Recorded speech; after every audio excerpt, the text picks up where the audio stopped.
Hello बच्चों, नमस्कार, good evening. क्या हाल है सभी के? उम्मीद करता हूँ अच्छे होंगे, बेहतर होंगे। तो आज हम लोग अपना लास्ट पार्ट करेंगे बच्चे, एपी जीपी।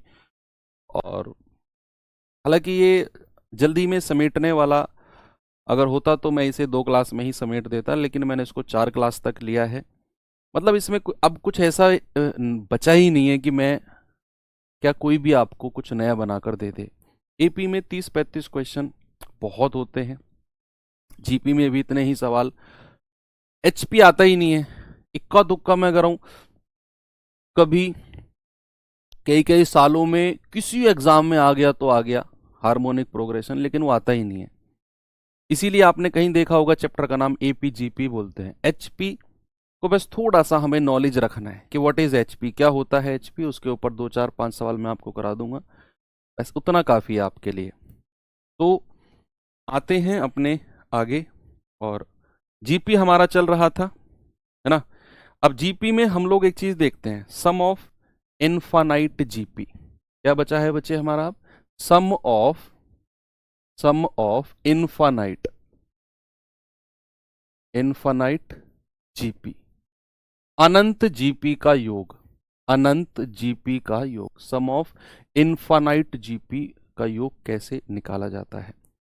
अब इनफाइनाइट जीपी का योग भी हम उसी का निकाल सकते हैं बच्चे जिसमें आर हमारा 1 से छोटा होगा, जिसमें हमारा जो कॉमन रेशियो है, जो सार्व अनुपात है, वो 1 से छोटा होगा। उसी ही इनफाइनाइट जीपी का सम हम निकाल सकते हैं। कैसे, जरा मैं बताऊंगा। और क्यों हम उसी जीपी का सम निकाल सकते हैं इनफाइनाइट वाले का जिसमें आर लेस देन 1 है, उसका रीजन भी आपको पता चलेगा।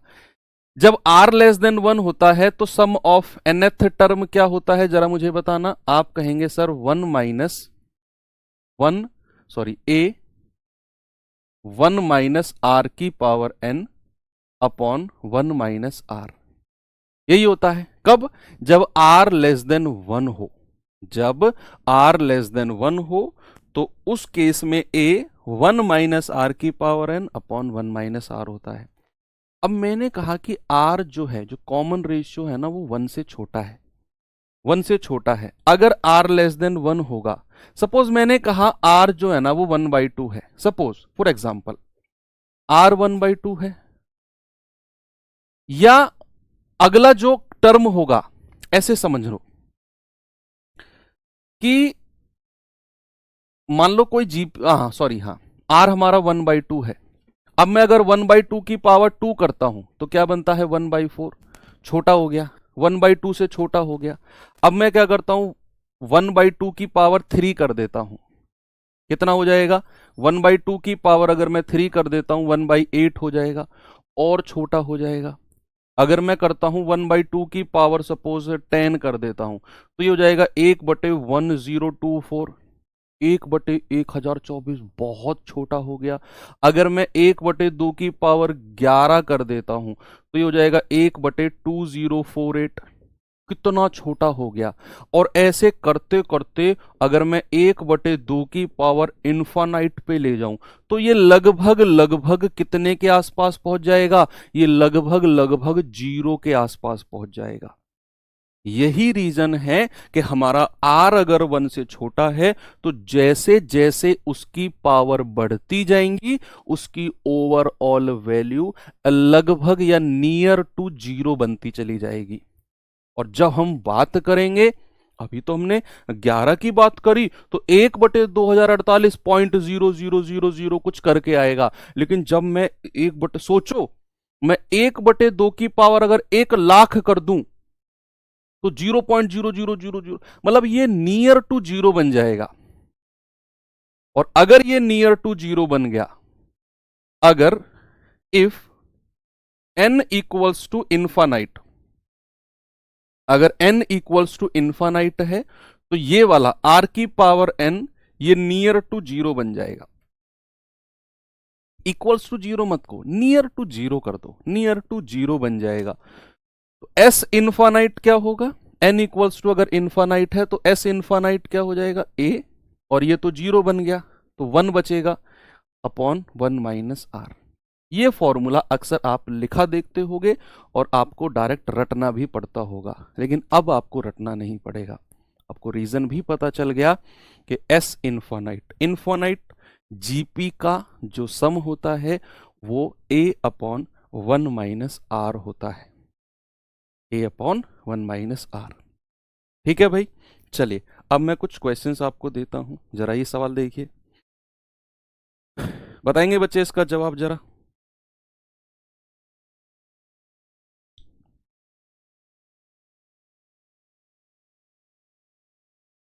कह रहा है कि गुणनफल 6 की पावर 1/2, 6 की पावर 1/4, 6 की पावर 1/8, 6 की पावर 1/16 और ये डॉट डॉट डॉट डॉट का कह रहा है अनंत पद, इनफाइनाइट टर्म तक का सम आपको बताना है। इनफाइनाइट टर्म तक का मान का मतलब होता है ये सारी की 6 की पावर है ना, तो जुड़ जाएंगी, ये हो जाएगी 1/2 प्लस 1/4 प्लस 1/8 प्लस 1/16 और ये कहां तक गया है, इनफाइनाइट तक, इनफाइनाइट तक, अनंत तक गया है ना। तो चूंकि ये बेस बराबर है तो सारी पावर आपस में प्लस हो जाएगी और ये इनफाइनाइट तक प्लस होंगी। बात समझ रहे हो ना मेरी, आप बिल्कुल समझ रहे होंगे। तो यहां अगर मैं आपसे पूछूं, अभी मैं पावर की बात कर रहा हूं, केवल पावर की, तो a कितना है 1/2, कितना है बच्चे 1/2। और अगर मैं कॉमन रेशियो की बात करूंगा तो सेकंड अपॉन फर्स्ट, तो ये हो जाएगा आप कहेंगे 1/4 अपॉन 1/2, इसकी मल्टीप्लाई, इसकी मल्टीप्लाई, यानी कि 2/4। तो कॉमन रेशियो भी कितना आ गया 1/2, कॉमन रेशियो भी कितना आ गया 1/2।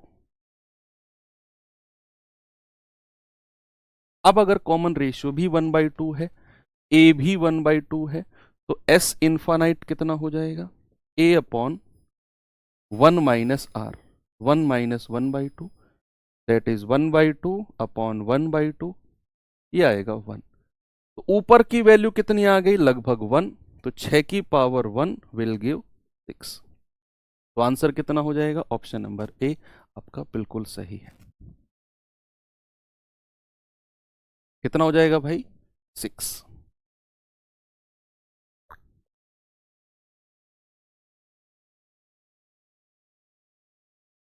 आगे बढ़ सकते हैं, यस। ये सवाल देखिए जरा, सवाल देखो बच्चे, जल्दी से मुझे जवाब बताओ क्या होगा। उसने कहा कि 3 - 1 प्लस 1/3 -1/9 प्लस, और ये कहां तक गया, डॉट डॉट डॉट इन्फानाइट तक गया है। कह रहा है बताओ ये योग किसके बराबर होगा, ये योग किसके बराबर हो जाएगा, बताएंगे जरा।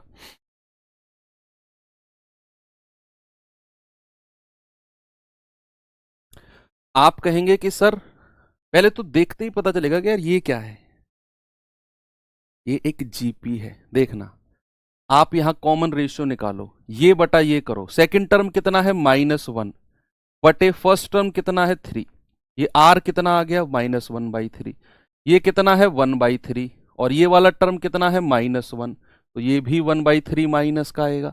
ये वाला टर्म कितना है माइनस का 1/9, और ये वाला टर्म अगर डिवाइड करेंगे तो इसकी मल्टीप्लाई, इसकी मल्टीप्लाई, 3/9 यानी कि -1/3। यानी कि पूरी सीरीज में अगर आप अगले टर्म में से पिछला टर्म डिवाइड कर रहे हो, अगले टर्म से पिछला टर्म डिवाइड कर रहे हो बच्चे, तो आपको कॉमन रेशियो मिलता जा रहा है -1/3। क्या मिलता जा रहा है भाई, -1/3। तो कॉमन रेशियो हमारा कितना हो गया, -1/3। ए कितना है 3, तो एस इन्फानाइट क्या होता है, a upon 1 minus r. Infinite terms तक का सम पूछ रहा है ना, तो 3/1 माइनस और माइनस का 1/3, तो कितना हो जाएगा 3/1 + 1/3, यही है।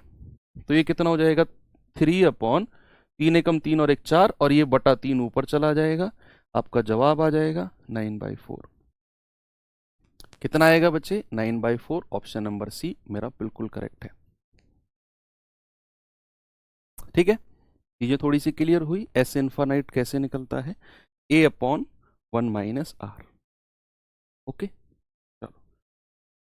कुछ सवाल दिखाता हूं आपको, पहले ये कर लो, फिर आपको थोड़े से वो सवाल दिखाता हूं जो आपने अक्सर फेसबुक व्हाट्सएप वगैरह पे देखे होंगे, उनके आंसर डायरेक्ट निकालने भी सिखाऊंगा आपको मैं।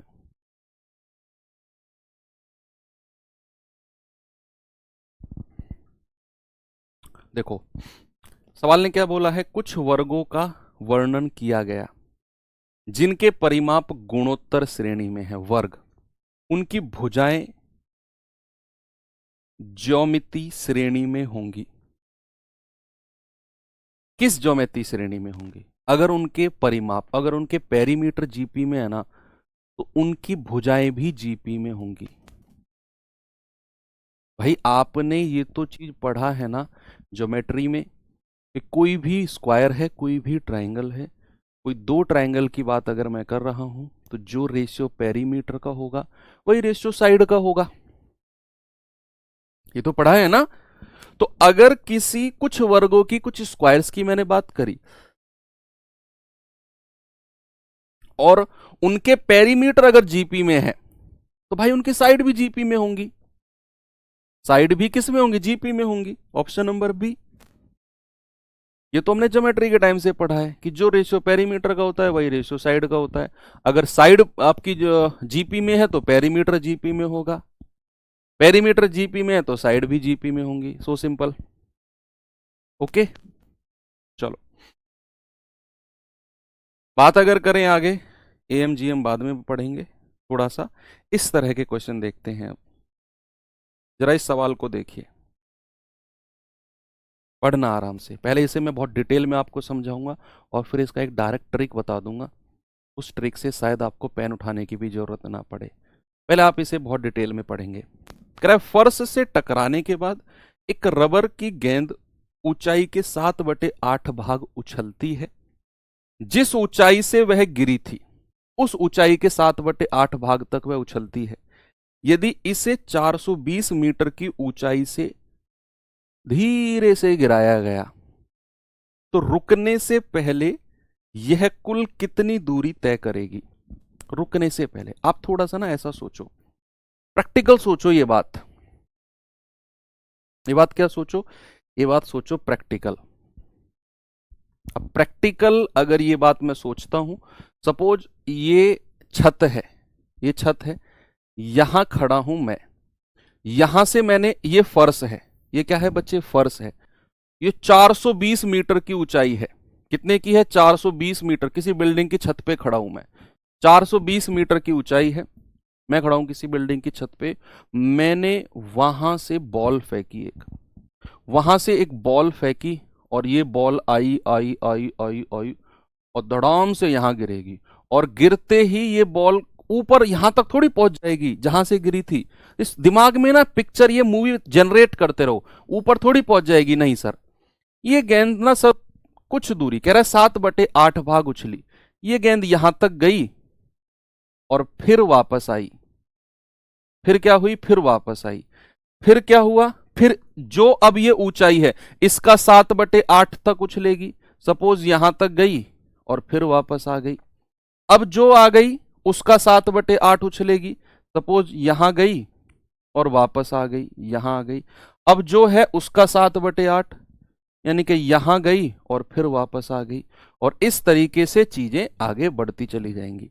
ये बात आप समझे कि मैंने जो बिल्डिंग की ऊंचाई से गेंद को फेंका, वो बिल्डिंग थी 420 मीटर ऊंची।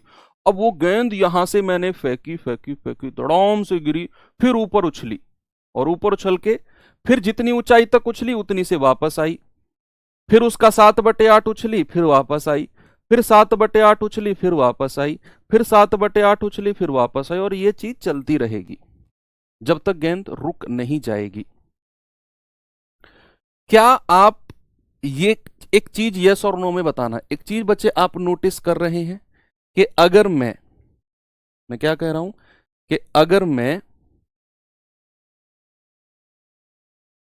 हाँ, अगर मैं ये वाली दूरी हटा दूं, ये वाली डिस्टेंस माइनस कर दूं, जो बिल्डिंग से गिरने वाली डिस्टेंस है, इस वाली दूरी को मैं काउंट ही ना करूं, इस वाली डिस्टेंस को मैं काउंट ही ना करूं, मैं साइड कर रहा हूं इस 420 मीटर को, जहां से बॉल ने जमीन पर लगने के बाद, टप्पा खाने के बाद उछलना शुरू किया, क्या वो हर ऊंचाई को 2 बार जा रही है? भाई यहां गई वापस आई, सेम डिस्टेंस, फिर वापस गई वापस आई, फिर गई फिर वापस आई, फिर गई फिर वापस आई, क्या वो एक ही दूरी को 2 बार कवर कर रही है? 7/8 गई और उतना ही नीचे आई, फिर 7/8 गई उतना ही नीचे आई।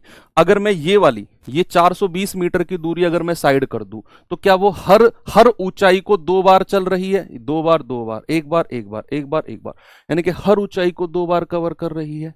यस, इतना आपकी क्लियर हो गया है। अब हमें करना क्या है, हमें यहां भी एस इनफाइनाइट जाना है। सबसे पहले मुझे एक बात बताओ कि जब 420 को तो मैं हटा रहा हूं, इस वाले 420 की तो मैं बात ही नहीं कर रहा हूं, इसको तो मैं सबके बाद में प्लस करूंगा। उसने क्या पूछा है कि भाई रुकने से पहले कुल कितनी दूरी तय कर चुकी है, यानी कि फर्स्ट टाइम जब ये बिल्डिंग से फेंकी गई थी तो 420 मीटर की दूरी तय करी, और ये 420 मीटर वो एक ही बार आएगी बस, इसको मैं सबसे लास्ट में प्लस करूंगा। मैं स्टार्ट यहां से करता हूं, यहां से जहां से उसने पहला जंप लिया, तो पहले जंप में वो कितनी ऊंचाई तक गई है, ये वाली डिस्टेंस में बात करूंगा पहले जंप में, क्योंकि मैं ये 420 की तो बात ही नहीं कर रहा हूं। तो ये वाली डिस्टेंस है 7/8 किसका? 420 का। तो 4 दूनी 8, 4 एकम 4, 4 पंजे 20, ये आ जाएगा 735/2, 735/2। क्या मैं ये कह सकता हूं कि 2×6, 2×6 12, 2×7 14, 2×5 10, क्या वो 367.5 जाएगी और 367.5 वापस आएगी? पहले जंप में क्या वो 367.5 गई और 367.5 वापस आई? फिर जो अगला जंप होगा, फिर ये 367.5 का 3/8 सॉरी 7/8 निकलेगा, फिर ये वाले सेकंड वाले की बात हो जाएगी, फिर इसका भी 7/8, फिर इसका भी, और ये चलता चला जाएगा, है ना। हमें केवल 367.5 चाहिए, क्योंकि यही हमारे ए की वैल्यू है। पहली बार जितनी उस गेंद ने ऊंचाई गई वो हमारे ए की वैल्यू है, उसको हमें रखना है। और एस इनफाइनाइट निकाल दो। एस इनफाइनाइट क्या होगा? A/1 - R। और बच्चे इसको 2 से गुणा करना है। 2 से गुणा क्यों करना है, आप समझे क्या? मैं 2 से गुणा क्यों कर रहा हूं? क्योंकि बच्चे हर डिस्टेंस को वो बॉल 2 बार चल रही है, 2 बार उछल रही है हर डिस्टेंस पे। यही तो मैंने आपको इतनी देर से समझाना चाह रहा हूं कि भाई जितनी दूरी यहां गई वापस आई, दूरी गई वापस आई, दूरी गई वापस आई, दूरी गई वापस आई, और ये चलती चली जाएगी। तो भाई हमें क्या पता करना है कि हम एस इनफाइनाइट निकालेंगे और उसको 2 से गुणा कर देंगे, तो हर डिस्टेंस 2 बार कैलकुलेट हो जाएगी और हमें पता चल जाएगा कि उसने कितनी डिस्टेंस से ट्रेवल करी है। लेकिन इसमें हमें क्या करना है, इसमें हमें प्लस करना है। टोटल डिस्टेंस क्या हो जाएगा? कुल दूरी, टोटल डिस्टेंस हमें निकालना है। टोटल डिस्टेंस कितनी हो जाएगी बच्चे? ये वाली जो पहली 420 थी, जहां से वो बॉल आई है फर्स्ट टाइम 420 नीचे आई, प्लस ए कितना है? 367.5 अपॉन 1 - 1 यानी कि 7/8 और इंटू 2। ये आप कैलकुलेट करो भाई कितना आएगा जल्दी से। आप कहेंगे 420 प्लस 8 एकम 8, 8 में 7 गया 1, ये 8 ऊपर जाएगा और 8 दूनी 16, 367.5 गुणा 16, ये 8 ऊपर जाएगा ना, और ये तो 1 बचेगा। ये आएगा 16 पंजे 80, 0 8, 16 सत्ते 112 और 8 120, 12, 16 छिक्कम 96 और 12 108, 10, 16 × 48 और 10 58। ठीक है, 5880 ये हो गया और 420 ये हो गया। दोनों को आप जोड़ेंगे, ये आएगा 6300। कितना आएगा बच्चे? ये आएगा 6300। कहाँ है ऑप्शन? कहीं भी ऑप्शन नहीं, कोई बात नहीं, इसे ठीक कर लेना। 6300 आएगा, 6300 आपका बिल्कुल सही जवाब है। तो रुकने से पहले इस बॉल ने 6300 मीटर की दूरी तय करी है।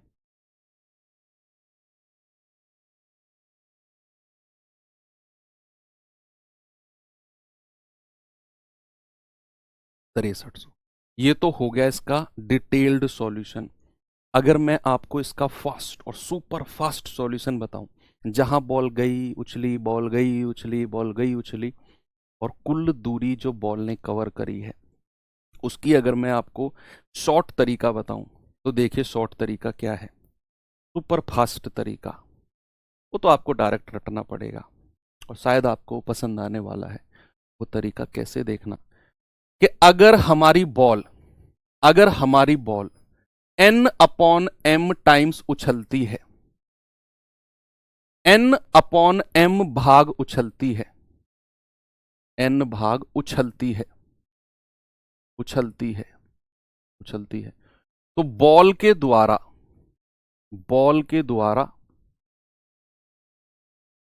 तय की गई कुल दूरी, टोटल डिस्टेंस, कुल दूरी कितनी हो जाएगी? ये हो जाएगी बच्चे, जो आपका 420 है ना, 420 गुणा m प्लस n, यानी कि नीचे वाले में ऊपर वाला जोड़ेंगे, अपॉन m माइनस n। ये आपका आंसर हो जाएगा। ठीक है, या फिर यहां ऊंचाई लिख लो, ऊंचाई, height into m plus n upon m minus n। ये आप डायरेक्ट याद रखो। आप कहेंगे कि सर हाइट कितनी है 420, तो बॉल द्वारा तय की गई कुल दूरी आप निकाल रहे हो, m प्लस n यानी कि 7/8 उछली है ना वो, तो 8 में 7 जोड़ेंगे 15, और 8 में से 7 घटाएंगे 1, 0, 15 दूनी 30, हासिल का 3, 15 चौके 60 और 3 63। कितना आ गया बच्चे? 6300। तो बॉल के द्वारा तय की गई कुल दूरी कितनी आ जाएगी? 6300 मीटर। ये आपका आंसर हो जाएगा। बस ये चीज आपने याद रखनी है, ये वाली, ये बॉल वाले केस में है।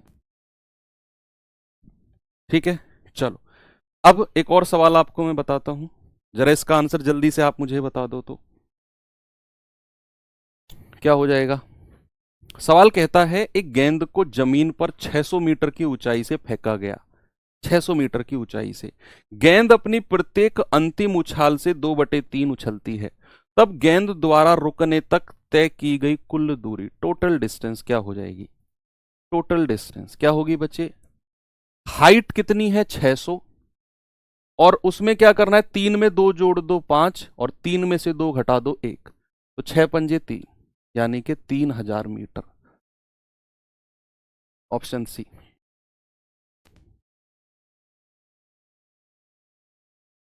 सो सिंपल। पढ़े आगे, चलो ये तो बॉल वाला केस हो गया। थोड़ा सा स्क्वायर वाला देख लेते हैं। वर्ग वाला क्या सीन है भाई, वो भी थोड़ा सा देख लो। वर्ग वाला है, एक वर्ग की भुजा के मध्य बिंदुओं को मिलाकर एक वर्ग बनाया गया, दूसरे वर्ग के अंदर भी इसी प्रकार का तीसरा वर्ग बनाया गया, और यह प्रक्रिया अनंत काल तक जारी रहती है, अनंत काल तक जारी रहती है। यदि वर्ग की भुजा 10 सेंटीमीटर है, तो इस प्रकार बने सभी वर्गों का क्षेत्रफल क्या होगा? बताओ। इस प्रकार बने सभी स्क्वायर का एरिया क्या होगा?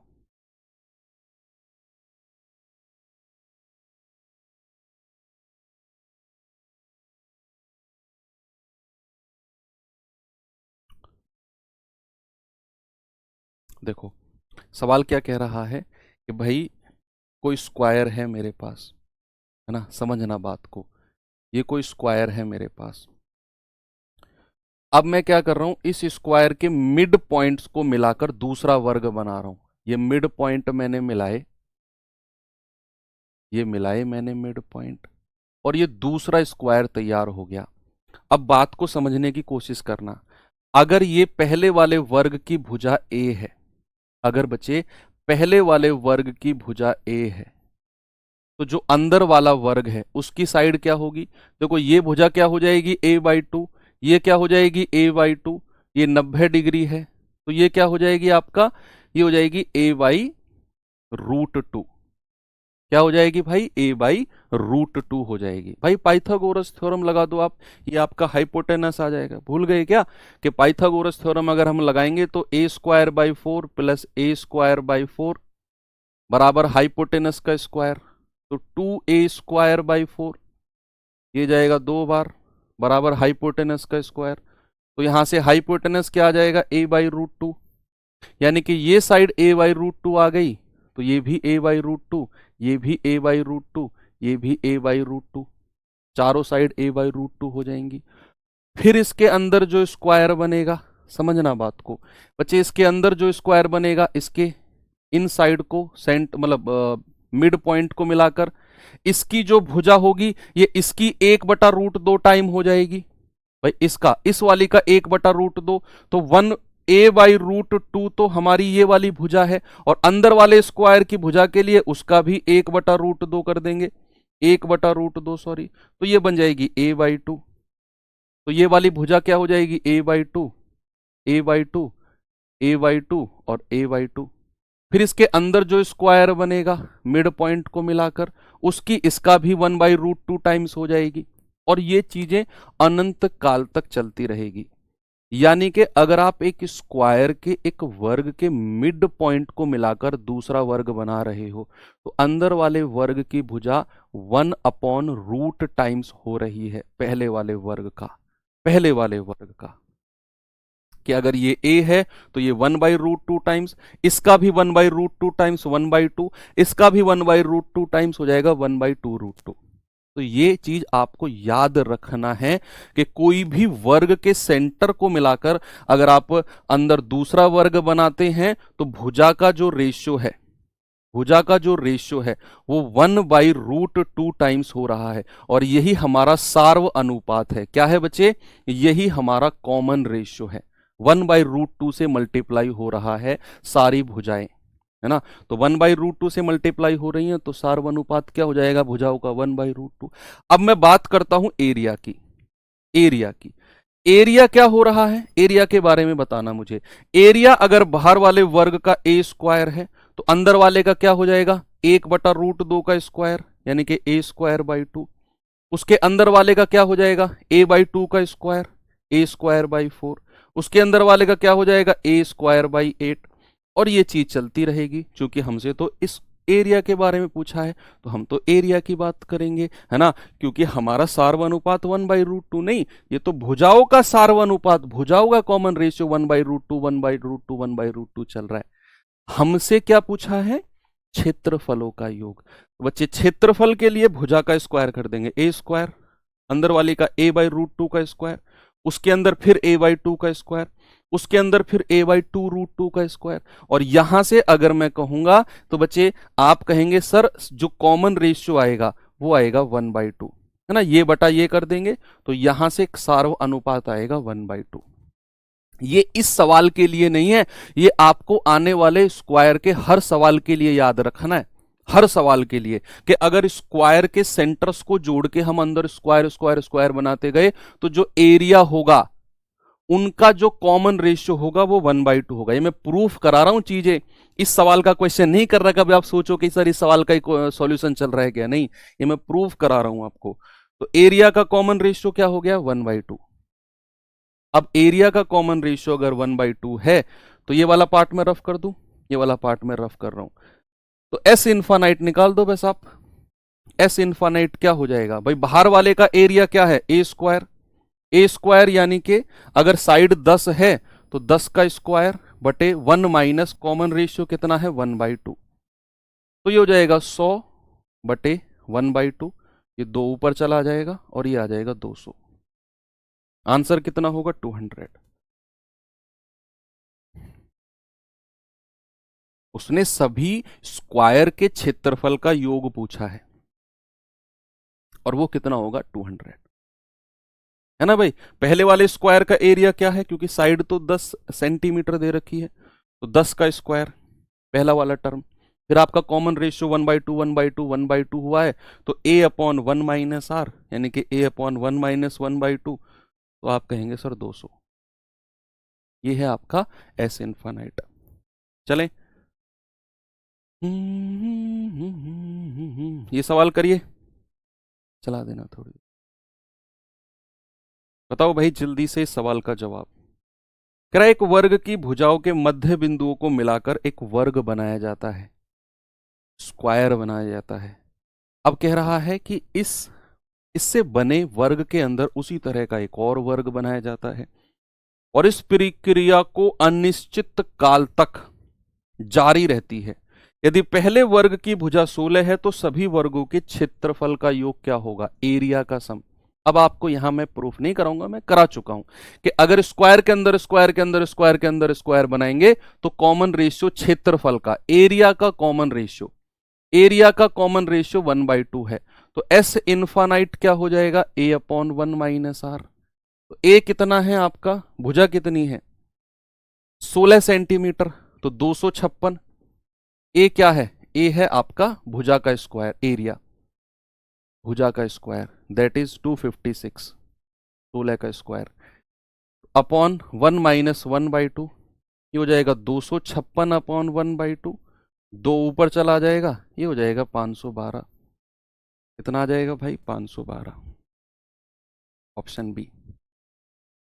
ठीक है, कर लिया ना आराम से आपने। चलो, तो स्क्वायर का केस खत्म। अब आ जाते हैं थोड़ा सा त्रिभुज के ऊपर कि अगर त्रिभुज के अंदर त्रिभुज के अंदर त्रिभुज के अंदर त्रिभुज के अंदर त्रिभुज चलते रहे तो उस केस में हमें क्या करना है। देखेंगे बच्चे जरा इस क्वेश्चन को, पढ़ो आप आराम से, कोशिश करो आप करने की।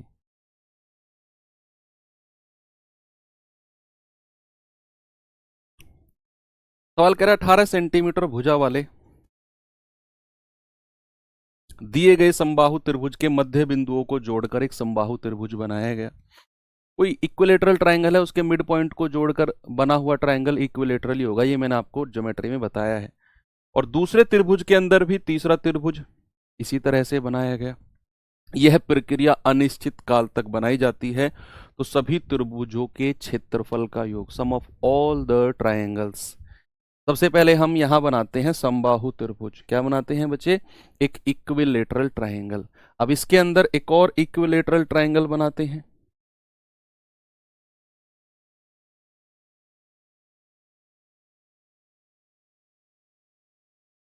एक और इक्विलेटरल ट्रायंगल बनाते हैं,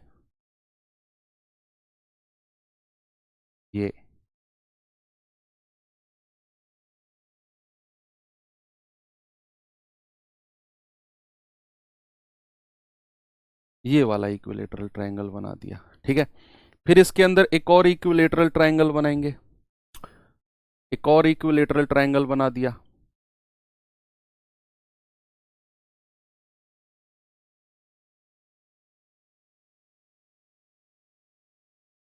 ये वाला,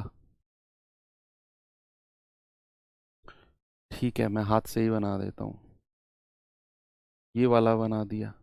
फिर इसके अंदर एक और इक्विलेटरल, और ये इन्फानाइट तक बात चलती रहेगी, इन्फानाइट तक। सवाल ने बोला है कि अब उस त्रिभुज की भुजा है 18 सेंटीमीटर। बच्चे आप जानते हैं कि कोई भी इक्विलेटरल के अंदर अगर आप दूसरा इक्विलेटरल बनाते हो, मान लो ये साइड इसका आधा है, ये साइड इसका आधा है, तो ये वाली लाइन इसके पैरेलल हो जाएगी। ये 18 है तो ये 9 हो जाएगा, इसकी आधी साइड हो जाएगी।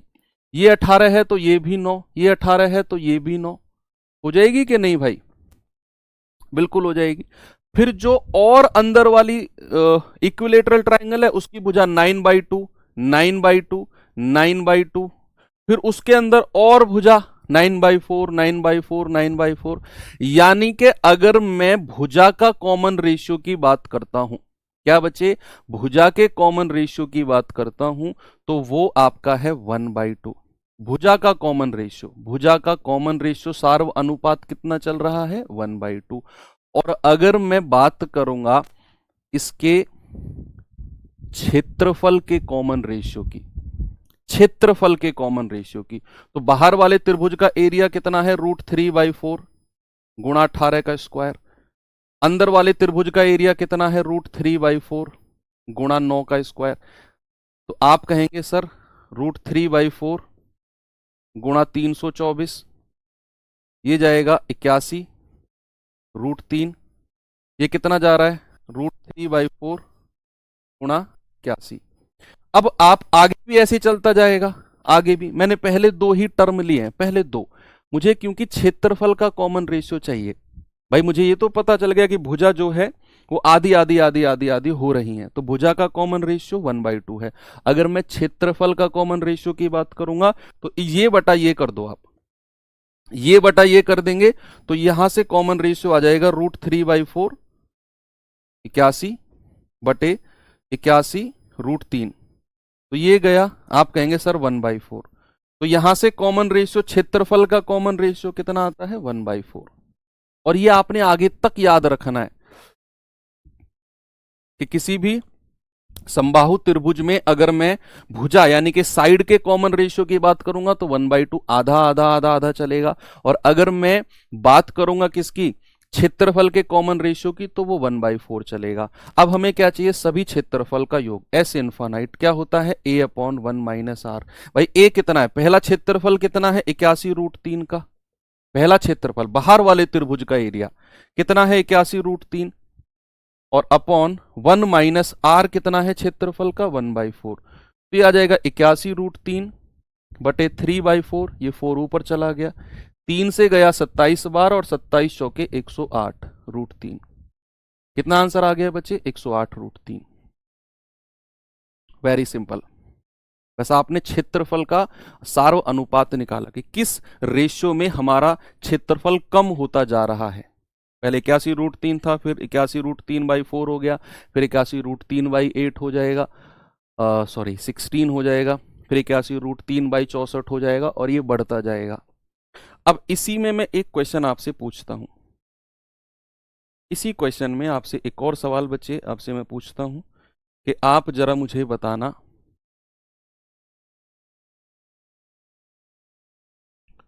इसी सवाल में एक और सवाल आप मुझे बताना कि इनके परिमापों का योग क्या होगा, पेरीमीटर का सम क्या होगा, पेरीमीटर का सम क्या होगा, क्या आप मुझे बता सकते हैं कि अगर मैं ट्रायंगल के अंदर ट्रायंगल के अंदर ट्रायंगल के अंदर ट्रायंगल के अंदर ट्रायंगल बनाता गया तो पेरीमीटर का सम क्या होगा। आपको पता है पेरीमीटर, आपने बच्चे एक बात यहां देखी कि ये अगर 18 है तो दूसरी भुजा 9 हो जाएगी, अगली भुजा उसका भी आधा हो जाएगी, यानी कि जो भुजा है साइड है उसका जो सार्व अनुपात है 1/2 है। तो बच्चे इस भुजा का सार्व अनुपात अगर 1/2 है तो पेरीमीटर परिमाप का भी कॉमन रेशियो भैया 1/2 ही हो जाएगा। जो भुजा का रेशियो होता है वही पेरीमीटर का होता है जी, क्यों, पेरीमीटर भी आधा आधा आधा हो तो चला जाएगा। भाई बाहर वाले का पेरीमीटर कितना है 18 × 54, अंदर वाले का पेरीमीटर कितना है 9 × 27, फिर उसका कितना है आधा कर दो 13.5, और ये चीजें आगे आगे चलती चली जाएंगी, तो पेरीमीटर भी आधा आधा आधा आधा होता चला गया। तो सभी त्रिभुज के पेरीमीटर का योग कितना हो जाएगा a/1 - r, यानी कि 54 बाहर वाले का पेरीमीटर और 1 - 1/2, ये हो जाएगा 54/1/2, ये 2 ऊपर जाएगा और ये जाएगा 54 दूनी 108, 108, अगर सभी के पेरीमीटर का सम आपसे पूछेगा तो। चलें आगे, ये सवाल करिए। इसमें अब आपको इतना नहीं करना क्योंकि मैं बहुत सारी चीजें अब आपको प्रूव करा चुका हूं। आपसे कह रहे हैं कि एक समबाहु त्रिभुज की भुजाओं के मध्य बिंदुओं को जोड़कर दूसरा समबाहु त्रिभुज बनाया गया, दूसरे के अंदर तीसरा बनाया गया और तीसरे के अंदर चौथा, और ये चीज चलती रही इनफाइनाइट तक। कह रहा है सभी त्रिभुज के परिमापों का योग, इस बार पेरीमीटर का सम पूछ लिया। अगर सबसे बड़े समबाहु त्रिभुज की इकाई 24 है तो बताओ कि भाई सबसे बड़ा ये हमारा ट्रायंगल है, इसके अंदर एक और ट्रायंगल बनाया, उसके अंदर एक और ट्रायंगल बनाया, उसके अंदर एक और ये चीज चलती गई। बाहर वाले की भुजा कितनी है 24। अब आपको पता है कि अगर मैं बात परिमाप यानी कि पेरीमीटर की कर रहा हूं तो कॉमन रेशियो 1/2 होगा। ट्रायंगल के केस में पेरीमीटर का कॉमन रेशियो 1/2 है और ट्रायंगल के केस में क्षेत्रफल का कॉमन रेशियो 1/4 है। ये कुछ चीजें आपको याद रखनी पड़ेंगी बच्चे। तो परिमाप पहले बाहर वाले त्रिभुज का कितना है 24 24 24 72, अंदर वाले का कितना है, भुजा आधी कर दो 12 12 12 12 × 36, फिर आधा कर दो 18, फिर आधा कर दो 9, और ये चीज चलती गई।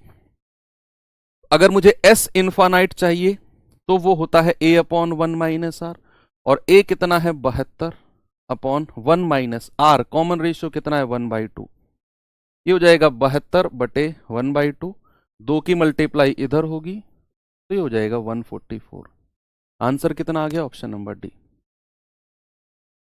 ठीक है भाई, तो स्क्वायर का केस भी क्लियर हो गया, त्रिभुज का भी हो गया, बॉल फेंकने वाला भी हो गया। इससे ज्यादा पॉसिबिलिटी के क्वेश्चंस आपसे पूछेगा ही नहीं वो, बस यहीं पर आकर अगर पहुंचा तो एंड कर देगा। चलिए आगे चलते हैं, थोड़ा सा अब एचपी के बारे में पढ़ लेते हैं, हार्मोनिक प्रोग्रेशन।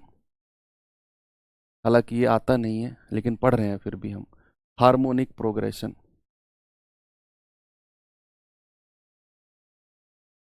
हार्मोनिक प्रोग्रेशन क्या होता है? हरात्मक,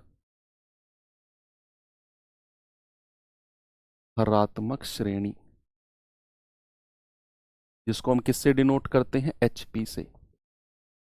HP is nothing but the reciprocal of AP. मैंने क्या बोला? HP is, harmonic progression is the reciprocal, reciprocal of AP. बस इसीलिए एचपी को कोई ज्यादा वैल्यू नहीं देता है कि एचपी एपी का व्युत्क्रम होता है, व्युत्क्रम होता है, होता है।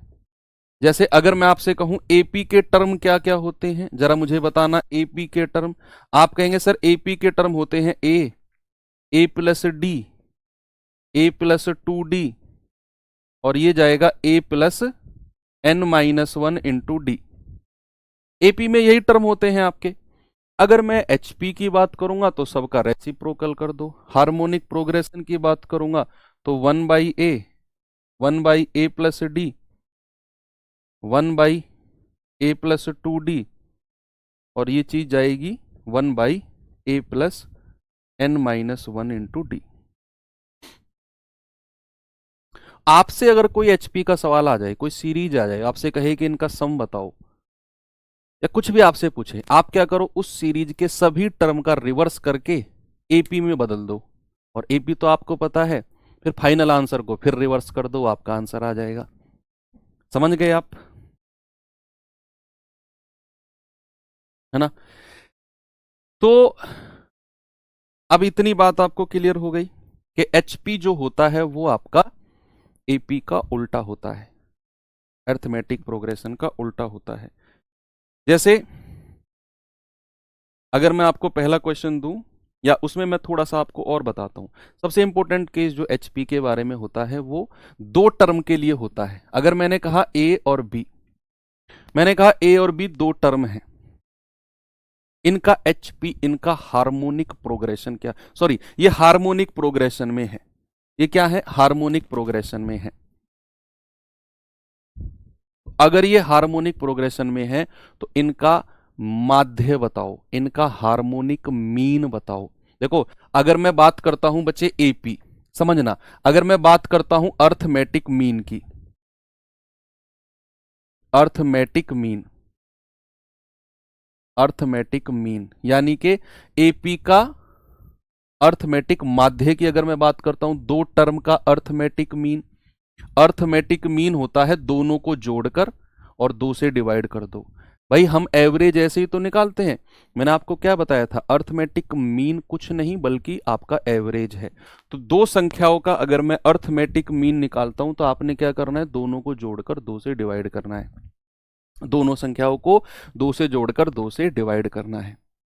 और अगर मैं सपोज आपसे कहूंगा 3 संख्याओं का अर्थमेटिक मीन बताओ ए बी सी का, तो आपने कुछ नहीं करना, इनका जो अर्थमेटिक मीन होता है वो तीनों को जोड़कर 3 से डिवाइड कर दो, ये इनका अर्थमेटिक मीन हो गया 3 संख्याओं का।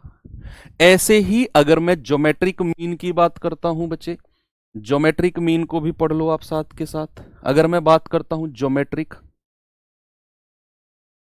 ज्योमेट्रिक मीन की बात करता हूं, गुणोत्तर माध्य की बात करता हूं। गुणोत्तर माध्य क्या होता है? जीएम। यहां तो आपने क्या किया है, दो संख्याओं का अर्थमेटिक मीन बोला है, जोड़कर 2 से डिवाइड कर दो। 3 संख्या का अर्थमेटिक मीन जोड़कर 3 से, 4 संख्या का अर्थमेटिक मीन जोड़कर 4 से डिवाइड कर दो। ऐसे ही अगर मैं कहूं n संख्या का अर्थमेटिक मीन जोड़कर आपने क्या करना है, n से डिवाइड करना है, बस। अगर मैं ज्योमेट्रिक की बात करूंगा तो ये पावर में चलता है। सपोज अगर मैंने बोला दो संख्या है a और b का ज्योमेट्रिक मीन क्या होगा, बच्चे क्या करना है, आपने a गुणा b गुणा करना है, और दो संख्या है तो पावर 1/2 करनी है। पावर क्या करनी है, 1/2। उनका ज्योमेट्रिक मीन क्या होगा, पावर 1/2, और इसी को ही हम क्या कहते हैं, under root of a b. अगर दो संख्या का ज्योमेट्रिक मीन की बात करूंगा तो वो हो जाएगा रूट ए बी। सपोज अगर मैंने कहा 3 संख्या है ए बी सी और इनका ज्योमेट्रिक मीन बताइए, तो आपने क्या करना है, तीनों की मल्टीप्लाई और पावर कितनी, 1/3। n संख्याओं का ज्योमेट्रिक मीन, आप क्या करोगे, सबकी मल्टीप्लाई करके पावर 1/n। तो इस तरीके से ज्योमेट्रिक मीन निकलता है और इस तरीके से अर्थमेटिक। हाँ, अब बात आती है आपके हार्मोनिक मीन की। हार्मोनिक मीन की बात आती है, तो बच्चे क्या करना है हमें, हमें सबसे पहले इन संख्याओं को पलटना है। हमें सबसे पहले क्या करना है, इन संख्याओं को पलटना है। अगर मैं इन संख्याओं को पलटता हूं तो क्या मिलेगा मुझे, इन संख्याओं को पलटता हूं तो ये संख्या बन जाएंगी 1/a और 1/b। बन गई भाई, 1/a और 1/b, क्योंकि मुझे ये एपी में लानी थी संख्या। ये संख्या थी किसमें, एचपी में। ए और बी किसमें थी, आपकी हार्मोनिक प्रोग्रेशन में थी, और आपसे हार्मोनिक मीन पूछा था।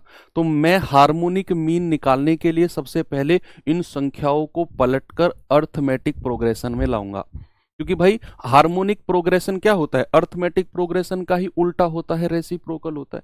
तो ये आ गया आपका 1/a और 1/b।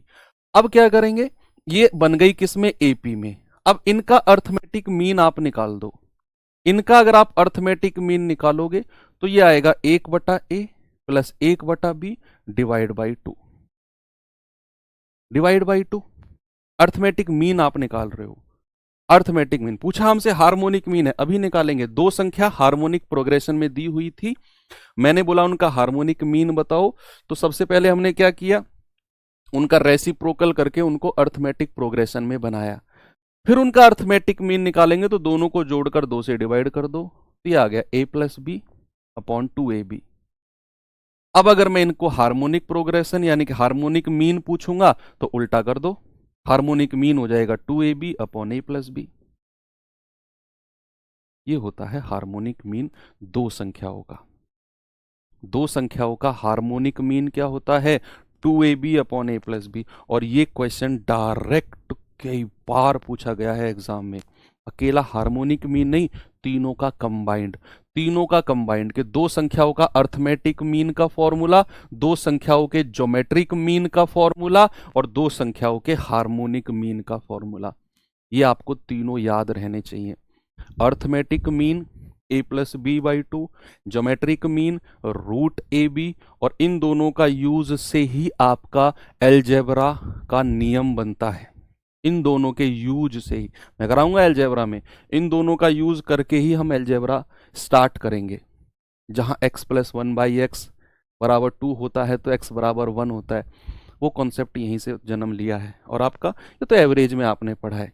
सपोज अगर मैं 3 संख्याओं का हार्मोनिक मीन निकालता हूं, 3 संख्याओं अगर आपको हार्मोनिक प्रोग्रेशन में दी हुई है तो इनका हार्मोनिक मीन क्या होता है, ये होता है 3abc upon a b plus b c plus c ए।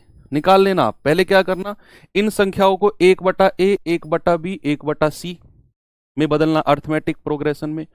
फिर उनको तीनों को जोड़कर 3 से डिवाइड करना, और फिर जो निकले उसका उल्टा कर देना। उसका उल्टा कर देना तो आपको यही मिलेगा, 3 संख्याओं का harmonic mean equals to 3abc upon a b plus b c plus c ए।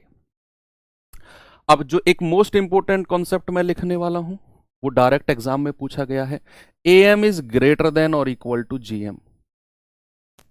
किन्हीं भी दो संख्याओं का am इज ग्रेटर देन और इक्वल्स टू gm और ग्रेटर देन और इक्वल्स टू hm। ये स्टेटमेंट आपने याद रखना है कि दो संख्याएं अगर दी हुई हैं या कितनी भी संख्याएं दी हुई हैं, उनका अर्थमेटिक मीन ज्योमेट्रिक मीन से हमेशा बड़ा होता है। सपोज अगर मैंने आपसे बोला कि 2 और 4, 2 और 4, 2 और 4 का अर्थमेटिक मीन क्या होगा, आप कहेंगे सर a+b/2, 2+4/2 कितना आ गया, 6/2, दैट इज 3। अगर मैं इनका ज्योमेट्रिक मीन कहूंगा तो 2 × 4 कितना आएगा, √6। और √6 क्या होता है, 2.6 होता है ना।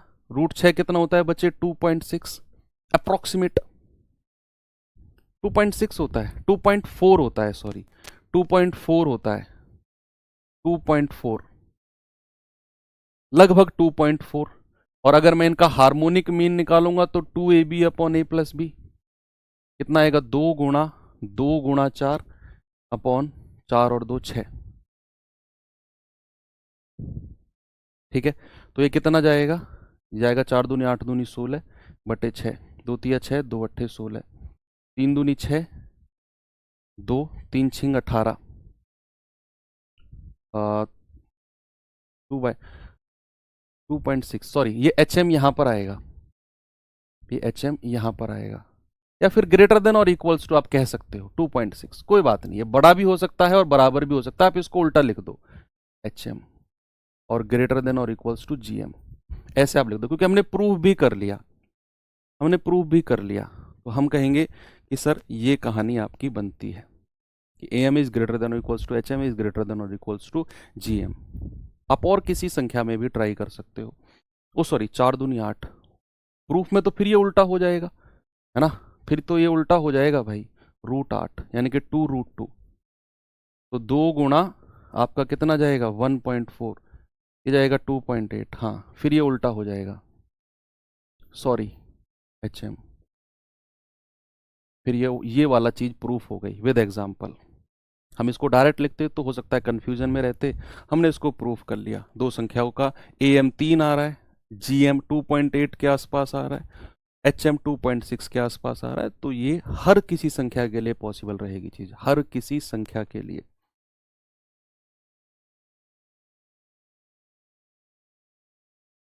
ओके चलो, इतनी कहानी क्लियर हो गई। और ये डायरेक्ट आपको ये वाला स्टेटमेंट याद रखना है, आपको कुछ प्रूफ करने के लिए नहीं आएगा, तो हमने जस्ट याद करने के लिए एक एग्जाम्पल लिया था, लेकिन आपको AM is greater than equals to GM is greater than और इक्वल्स टू HM होगा।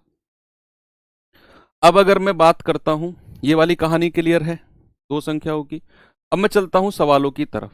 चलो कुछ HP के सवाल, HM हार्मोनिक प्रोग्रेशन के क्वेश्चन आपको करा देता हूं, हालांकि पूछे जाते नहीं है। हार्मोनिक प्रोग्रेशन से जितना भी पूछा जाता है मैंने आपको पढ़ा दिया है, वो मीन वगैरह के बारे में पूछा जाएगा, लेकिन फिर भी आप कुछ सवाल कर लो।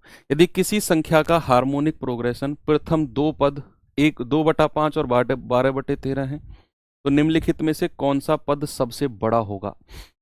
Which of the following term will be the largest? चलो देखते हैं।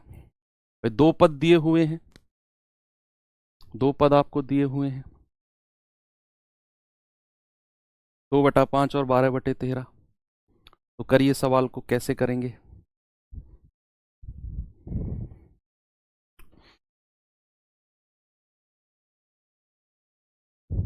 भाई देखो कैसे करना है। अगर मैं, मुझे दिए हुए हैं 2/5 और 12/13, पहले दो पद हैं, ये पहला है ये दूसरा है, मैं क्या करूंगा इनका अर्थमेटिक प्रोग्रेशन में चेंज करूंगा। ये किस में है, हार्मोनिक प्रोग्रेशन में, हार्मोनिक प्रोग्रेशन में है, क्योंकि मुझे nth टर्म निकालना है। nth टर्म, उसने पूछा ना कौन सा पद बड़ा है, तो nth टर्म हमने HP के केस में तो पढ़ा नहीं है, अर्थमेटिक के केस में पढ़ा है, और सॉरी मैंने आपको इसके केस में भी पढ़ाया है आई थिंक, है ना, तो वो भी मैंने आपको पढ़ाया है। कहाँ पर है, ये रहा। तो इसका nth टर्म हो जाएगा 1/a+n-1 इंटू डी। यहां से भी आप कर सकते हैं a+n-1 इंटू डी, लेकिन वो d के लिए फिर आपको अर्थमेटिक प्रोग्रेशन पर ही जाना पड़ेगा, कि d ऐसे थोड़ी निकलेगा। a क्या है, अर्थमेटिक प्रोग्रेशन वाला a, d क्या है, अर्थमेटिक प्रोग्रेशन वाला d, है ना। तो अगर मैं इसको AP में बदलूंगा तो उल्टा कर दूंगा, 5/2 और ये हो जाएगा 13/12। ये किस में बदल गया अब, अर्थमेटिक प्रोग्रेशन में, क्योंकि मुझे a+n-1 इंटू डी चाहिए, तो उसके लिए a और डी के लिए मुझे इनको पलटना पड़ेगा, एचपी को एपी में बदलना पड़ेगा। तो ये मेरा पहला टर्म हो गया ए। अगर मैं डी निकालूंगा तो 13/12, 13/12 -5/2 कितना हो जाएगा, 13 दूनी 26,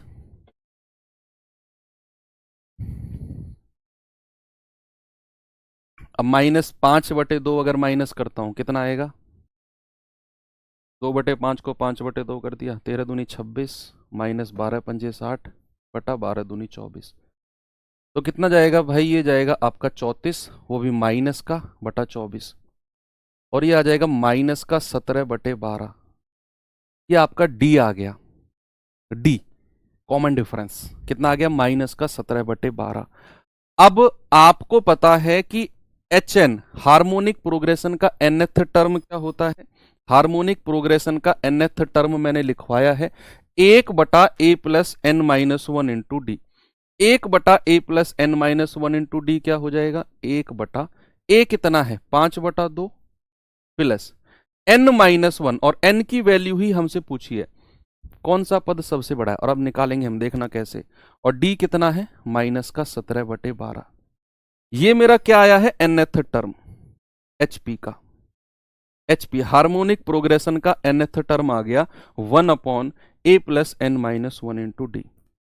अब मुझे एक बात बताओ, अगर मुझे सबसे बड़ा पद चाहिए तो मुझे डिनोमिनेटर को छोटे से छोटा करना होगा या बड़े से बड़ा। भाई अगर मैं 1/4 और 1/2 में से आपसे पूछूं कि बताओ कौन सी वैल्यू बड़ी है, तो आप कैसे डिसाइड करोगे, आप डिसाइड करोगे कि सर ऊपर तो दोनों वैल्यू सेम है 1 1, नीचे जो संख्या सबसे छोटी होगी उसकी वैल्यू उतनी ही बड़ी होगी, उतनी ही बड़ी होगी। यानी कि अगर मुझे सबसे बड़ा पद चाहिए, लार्जेस्ट टर्म चाहिए, तो मेरा डिनोमिनेटर छोटे से छोटा लीस्ट होना चाहिए। For the largest term, for the largest term denominator should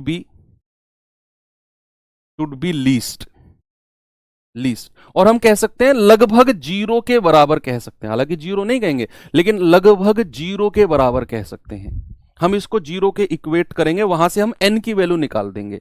तो अगर मैं आपसे कहूंगा 5/2 प्लस n माइनस 1, और ये माइनस का यहां लिख दो, 5/2 माइनस n माइनस 1 इंटू 17/12 बराबर कितना है 0।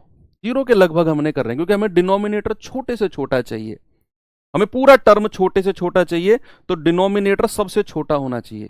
डिनोमिनेटर सबसे छोटा होगा तब ये पूरा टर्म सबसे बड़ा हो जाएगा, और सबसे बड़ा टर्म हमको चाहिए।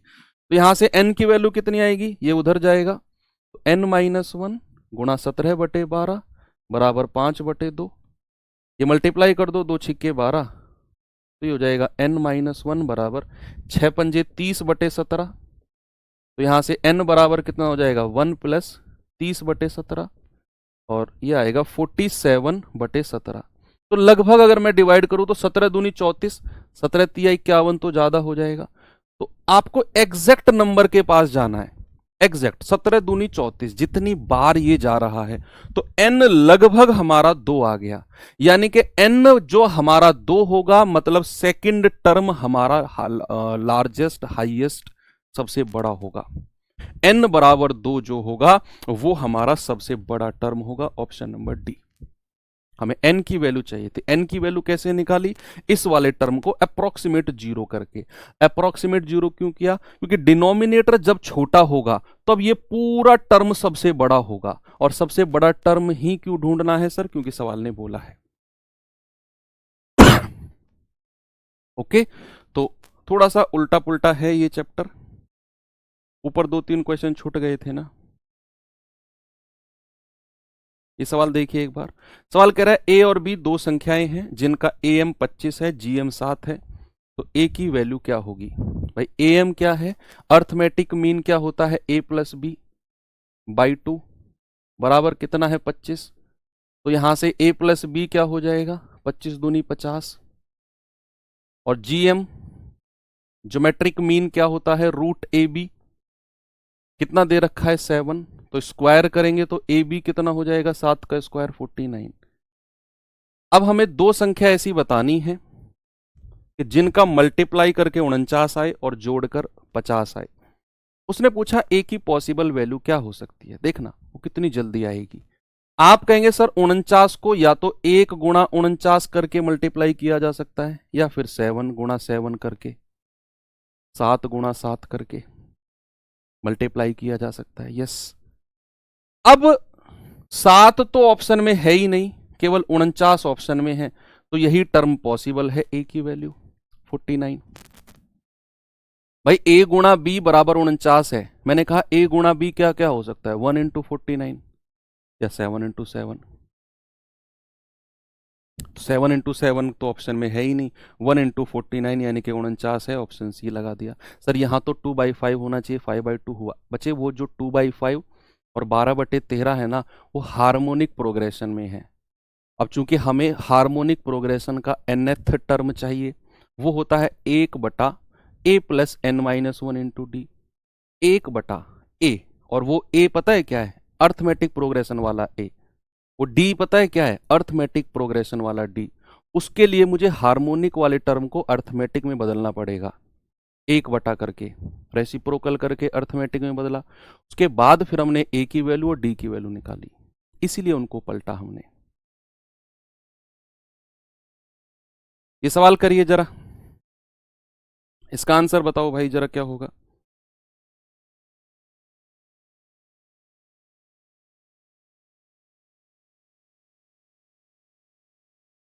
कह रहा है कि दो संख्याएं ए बी इस प्रकार हैं कि उनका जीएम एएम से 20% कम है, तो संख्याओं के बीच अनुपात क्या होगा। भाई अर्थमेटिक प्रोग्रेशन, ज्योमेट्रिक प्रोग्रेशन से 20% कम है, तो एएम और जीएम का रेशियो अगर मैं आपसे पूछूंगा, तो उसने कहा जीएम एएम से 20% कम है। एएम अगर 100 है तो जीएम कितना हो जाएगा, 80।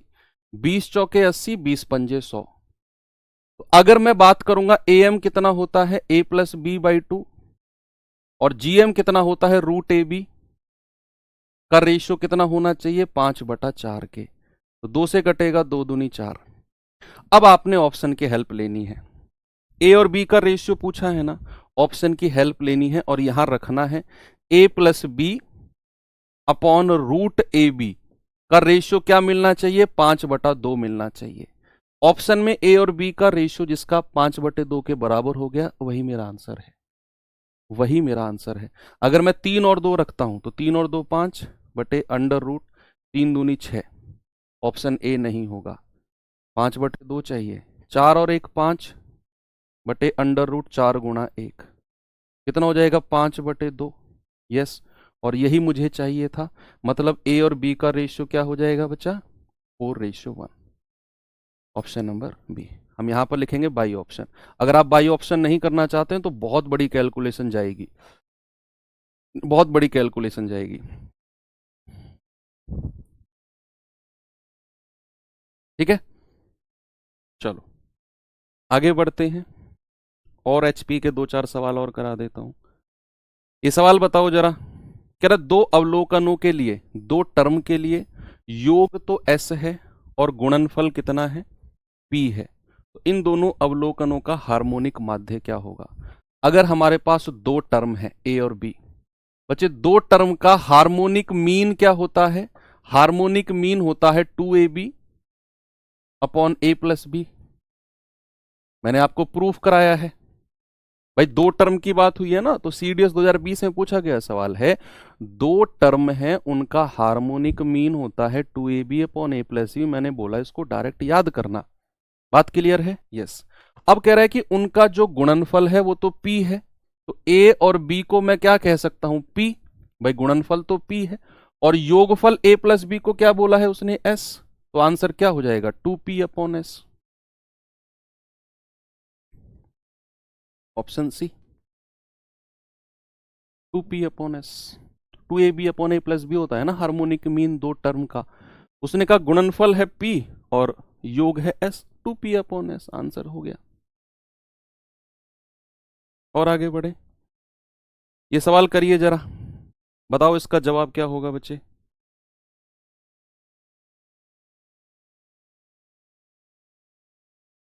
कह रहा है दो संख्या है, उनका हरात्मक माध्य और गुणोत्तर माध्य क्रम से है 10 और 12 है। दो संख्याओं का कह रहा है उनका समांतर माध्य क्या होगा।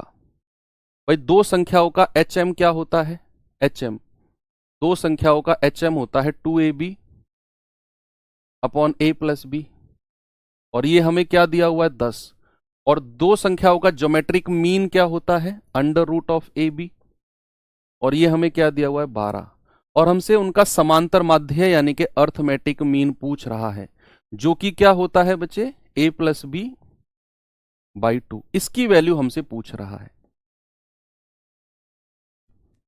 अब हमें क्या करना है, इन दोनों को सॉल्व करके A प्लस बी बाई 2 की वैल्यू निकालनी है।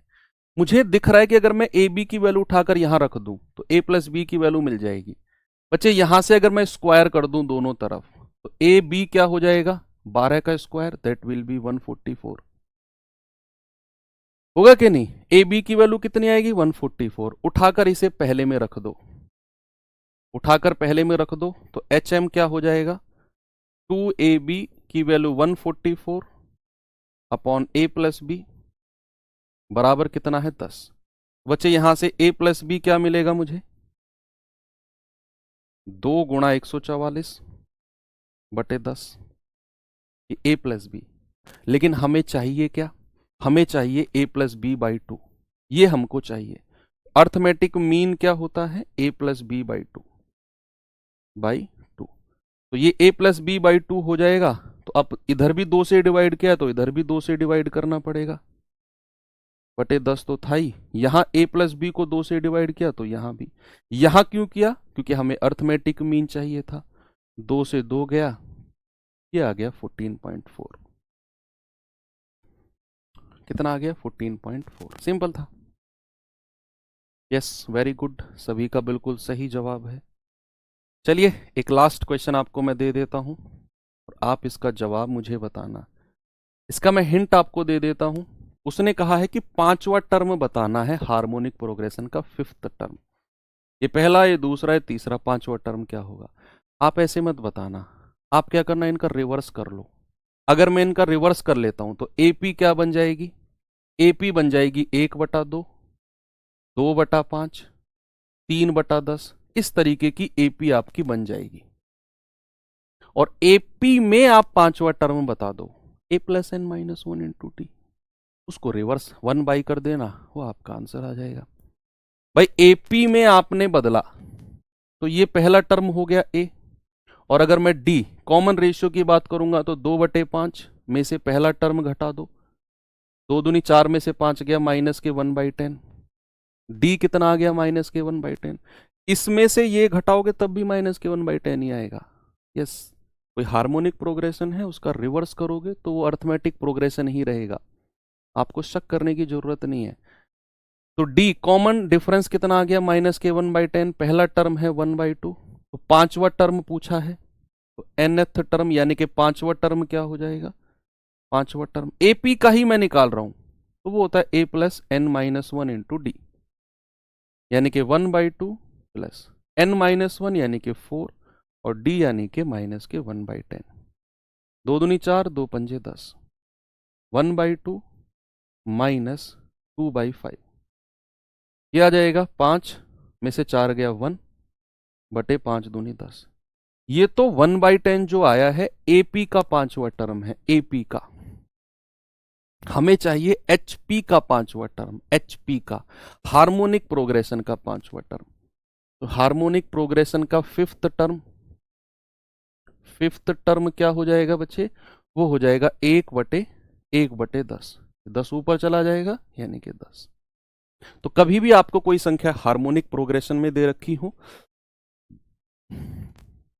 तो आप उनका रिवर्स करके अर्थमेटिक प्रोग्रेशन में बदल दो, जो टर्म पूछा है वो अर्थमेटिक प्रोग्रेशन में निकालो, और फिर जो फाइनली आ जाए उसका उल्टा कर दो, वो हार्मोनिक प्रोग्रेशन का हो जाएगा।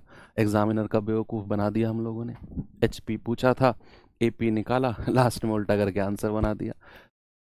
तो चलिए एंड करते हैं क्लास को, और कल हमारी जो क्लास होगी बच्चे वो होगी लीनियर इक्वेशन की, ठीक है।